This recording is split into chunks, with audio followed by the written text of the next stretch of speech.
are just days away from traveling to Alaska. We're going to cover 15,000 miles in a camper van with a dog, and we have some really massive fears about this trip. So we're going to share them with you. Hey guys, it's Katie and my husband Joe. He is showing up today. Hi, nice to meet you.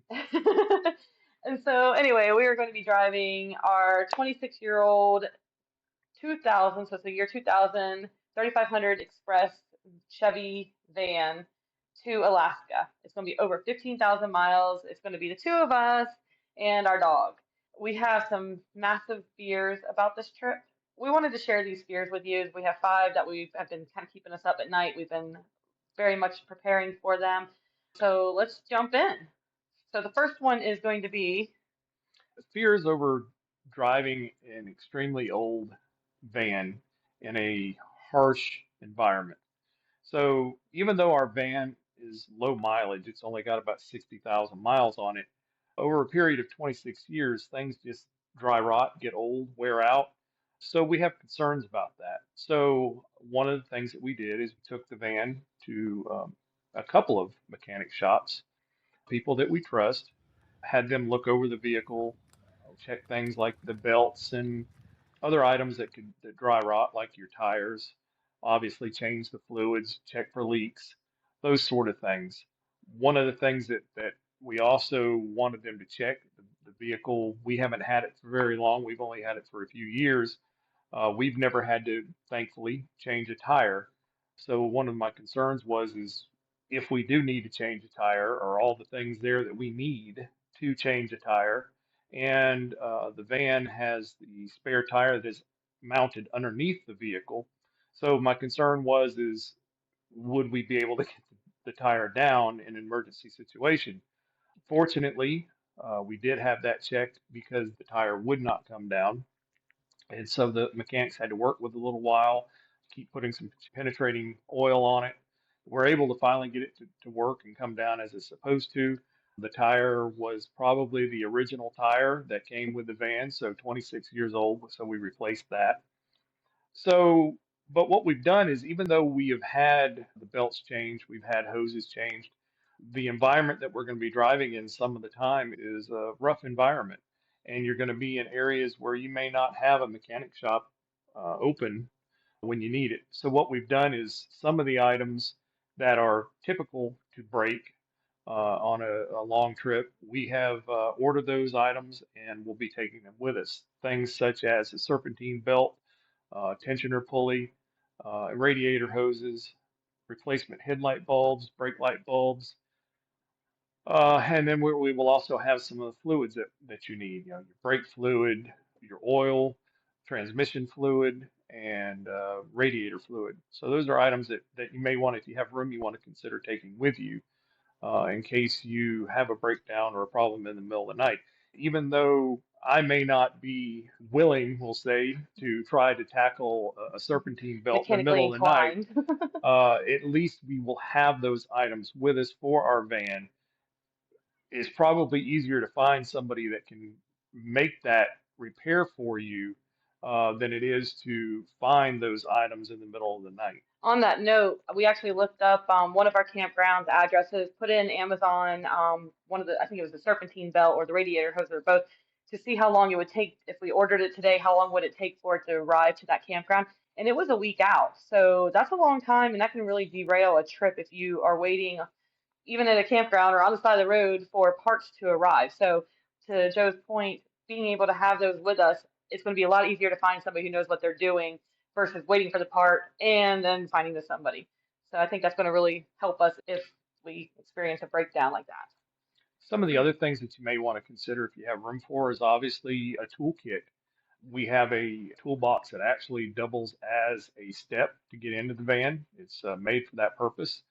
And what we have done is we have taken stock of the tools that we have here at the house and thinned them down to what we really need for our van. So wrenches, kits, screwdrivers in general, but as also those items that we need specifically for our van. So you may need a star screwdriver to take the brake light cover off to replace a bulb. So look at the different nuts and bolts and screws that you have for your vehicle to make sure that you have the type of tool that you need to access those areas and make replacements. Other things is duct tape. Always want to have duct tape and zip ties. Zip ties can make emergency repairs. Obviously, not something that's going to be high heat related, but zip ties are great. Some JB Weld. JB Weld is another good thing.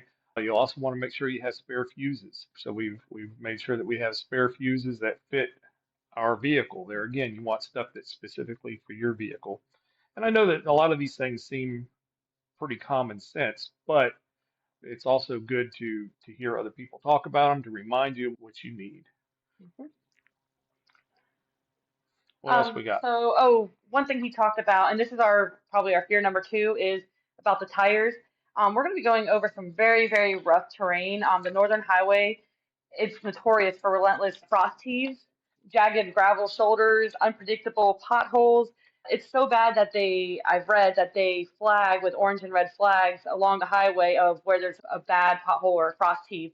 To his point about the tires, we need to be prepared for that. So we, did get a good spare tire for that because this terrain can instantly slice open a tire sidewall, and it might not be fixable at all. He mentioned having the actually I don't think we've mentioned it yet, but having a tire kit. We have Fix-A-Flat with us. We're going to have a plug kit. We've got. Do we have any valve cores? No, well, actually, we do. In the kit that I purchased for the plug kit, it Mm, does have some valve cores. We also we purchased a probably a little bigger than what we need, but a good size air compressor yeah. that it works off of your battery that actually will inflate up to a semi truck tire. So it's probably a little more than we need, but we do have big tires on the van. We want to make sure that we could air them up if we need to after making a repair. It's also something to think about, if depending on the area you're in, sometimes you may have to let a little air out of the tires if you're traveling in sand or a situation where that's required. Well, you want to be able to reinflate those tires if Mhm. necessary. And with that thought, having the right jack for this. So we have the jack that came with the van, but we also have a heavy duty jack to go with us too. So we'll have two jacks, obviously the tire iron and other things that we need to access the spare tire and put the tires on. But we also have things to think about that you want to make sure that you have something to chalk your tires Mm, with. So we have some good tire chalks, just pieces of wood. and then also something to put the jacks on so that Yeah. they don't sink down into the dirt or the mud. Another thing to think about for personal safety, you may want to have a headlamp Mm, so that if you're having to do some of these things at night, your hands are free, and a reflective vest and or reflective hat so that if you're in the middle of the night making these repairs, that reflective vest will be more visible to a passing vehicle. yeah. And quick shout out to my mom. She gave us a board, what is it, a 6 by 2 or 3 or 4 piece of a board to be able to put the jack on. So you don't need anything fancy here. You just need something that is actually usable in preparation for this. Because like you said, the jack could sink down while you're trying to jack the van up if you need to change out a tire. And God willing, we won't need to do this, but we don't want to be on the side of the road for something that we definitely could have easily done. With that in mind, we're having to find places for all these different equipment things. We're finding little nooks and crannies to be able to put these things. So you need these possibly, but at the same time, you've got to be able to have space for them too. So keep that in mind while you're packing. Let's see, what else do we have here? We've got, the connection dead zones and being a full-time employee and running a business and trying to occasionally do these videos, having connectivity is really important. Initially, I was just going to use my phone hotspot along the way. After reading so many different stories about dead zones, which I was okay with being off grid some of the time, but again, we're in a 26-year-old vehicle, so we did get the Starlink, as I've mentioned before on these videos. It's a mini, it's been great. Our camper top is a fiberglass, so we don't want to necessarily install this on the top. So we've been keeping it in the dashboard of our vehicles just to test it out, and that's been working great. And I'll talk more about that later, but just knowing that there's going to be some actual true dead zones along the way, forget the work part, just being able to call emergency services. We do have AAA, we do have our insurance to help with along the way, but you have to be able to call them. And while our phones, we have a Google Pixel 9 Pros, I think. We do, and I think most phones these days have that satellite service when if you're completely dead zone, it does switch to satellite so you can make an emergency calls. But that's a scary thing to rely on. So having the Starlink with an open sky, we can switch to Wi-Fi calling along the route, so that way we can still reach people if we need to. Like I said, AAA, we do have that, and our insurance is covered for that, so that's good. We do need to make sure we have our documents with us as we're going over borders and things. I did print out a physical copy of our insurance because I don't want to depend on my phone, or what if I don't have connectivity for some reason. So that's important. I think having the portable energy type things, the battery backups, the big little blocks to be able to power your phones or maybe some lights. Most of them are just the USB-C plugins. Those are really handy to have. We have multiple of those, which is great. We also have our Blue Eddy. The Blue Eddy is our power station for the camper when we don't have a hookup, our 30 amp hookup. So we're able to power a lot of things for quite a bit of time, right? Correct. So having that there will be good too, as well as being able to work. I can plug into that if my laptop's getting low. So I can literally work anywhere that my Starlink has open sky. So we're not going to be off grid too much, which is good and bad, right? Like sometimes we would like to be off grid and disconnect for a little while, but ultimately the safety part of it, I'd rather stay some sort of connection. With that, it's not really part of this point, I guess, is just make sure somebody knows where you are going to be, close family member, some friends. So that way, if they can't get a hold of you, they know kind of where your next stop is going to be so they can check in if they need to, if there's an emergency back home or anything like that. Let's see. Oh, next is going to be about Maggie. Maggie is our dog. The whole trip is around her, I think. Everything we do is going to be about her safety because we are in a van. We're not in a camper where the AC works all the time when it's turned off. We're not working off generators or even solar. We have our power box, but it can only run an AC or heat for that matter for a certain period of time. So everything we do is going to be around her. If it's hot out, we need to make sure she has a cooling mat. We have water ready to go for her, maybe some ice water, and just making sure she's safe. And obviously having her food because going into Canada, there's different information about what you can do for dog food. It needs to be in its original package, unopened or open. I have not got a clear answer on that. So if you know, let us know. But we're going to take a unopened bag as well as our probably open bag. They both seal up in the original packaging. That's important. I mean, the dog likes to eat. She lets us know when she's hungry. And So do I. he does. So do I. He always asks me when I get hangry. Hangry is a very real thing for us. And I'll say, "Are you hungry? Are you hungry, babe?" So I know for sure then that it's time for me to eat. And so having that kind of thing, and then also just the first aid kit for the dog specifically. We will have some gauze and some wraps and things like that because she could get hurt. We're going to be in a very heavy wildlife areas. I mean, I have read many things about bears. I've seen pictures and videos of bears and places we're going to be camping and taking her out to go to the bathroom. So we do have a couple cans of bear spray that is supposed to be very highly rated.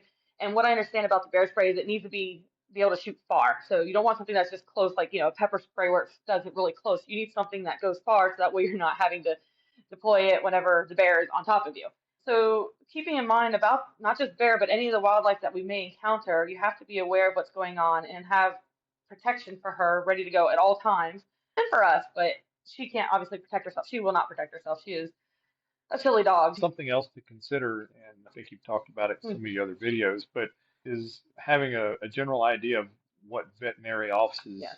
are in the areas that you're going to be. Mm-hmm. We actually, and you can talk more about this, but we actually have to have an appointment set up for her prior to going into Canada and Alaska. So I don't know if you want to Yeah. discuss that any. Yeah, so Canada requires a rabies certificate that's signed. We have that, we're good. That you also need that to come back into the US. However, Alaska requires a health vet visit within 30 days of entry to Alaska saying that she is healthy, along with the rabies certificate and a CDC form too that's specifically for bringing an animal into Alaska and into the US. That's for the US in general.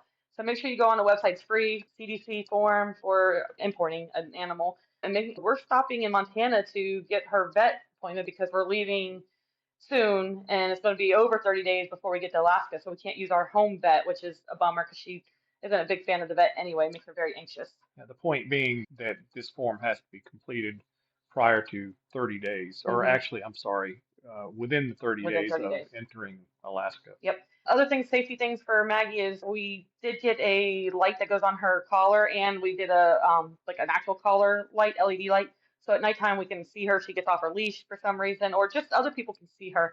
Her normal collar does have a reflective as well. I think that's about it for her. She's just got all of her medications, even the backup medications, allergy medicine, things like that, just to make sure she's comfortable and safe along the way. The next thing is going to be the fuel, and this is a concern. Everything you read, everything you hear, there's not a lot of service stations once you get onto the Alcan. So getting fuel all the time, we have a personal rule that we're not going to let the van get below half a tank ever if we can help that. So anytime you see a gas station after you're on your way to Alaska and Canada, make sure you go ahead and fuel up. There has been rumors, and this is not meant to be a scare tactic, just something to think about. There have been rumors that there may be a fuel shortage up in the Alaska area starting in July. Nobody knows what's going to really happen in the future, but that's something we're thinking about now that we've read it. Even if it's just a scare tactic from somebody else to cause panic, we want to make sure that we're prepared and thinking about that. So back to we will fuel up every time we see a station. We also got the 2026 milepost, which has all the different services available while we're there. So that way we can keep an eye on what's open, when they're open, if they're closed, just again helping our preparation because we don't want to end up stranded. We're carrying a siphon with us. What are we carrying A with us? siphon pump, yes, in case most newer vehicles, it's hard to siphon from one vehicle to the other if in an emergency situation. Obviously, with somebody's permission, you're not stealing the gas, but it's hard to do that because some of the vehicles have something in the way, either a filter or a security system, so that you cannot do that. But even with that, in an emergency situation, there may be some other source of fuel that somebody has offered to you, but it's not in a can that you can lift up and pour into your vehicle. So we have this small hand pump, and we'll have that with us as well. Something else that I thought of that I meant to mention earlier when it comes to preparedness for the van itself is spare key. Mm, Obviously, you want to have some spare keys with you just in case you lock yourself out of your vehicle or you lose a key on one of your adventures that you're on. It's good for both persons to have a key to the vehicle, but if you can find a good secure spot on the vehicle that you can hide one, that's also a good idea. yeah, good idea. Back to the service stations. In addition to fuel, bathrooms. That's another reason why you want to stop at all the different service places having, bathroom. Our van does not have a true bathroom. We do have an emergency toilet, but that's going to be literally for emergency situations, not the common thing. We like our privacy, so that's another reason why you want to do it. And also having the supplies that go with an emergency toilet because you just need stuff to go with it, kitty litter, things like that. Let's see. I think. Do you have anything else on our fears? These are big concerns of ours. Like I said, they're kind of keeping us up at night. But we're trying to prepare and be proactive. And maybe it'll be overkill. Only time will tell on the trip whether or not we need these things. And maybe at the end of the trip, we'll say, "Ah, didn't need that. That was a big wasted space or wasted item or wasted money."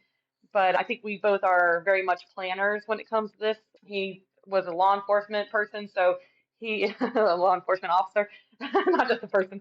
So we tend to think about all the things that can go wrong so we can try to be ahead of them. God willing, things will be fine.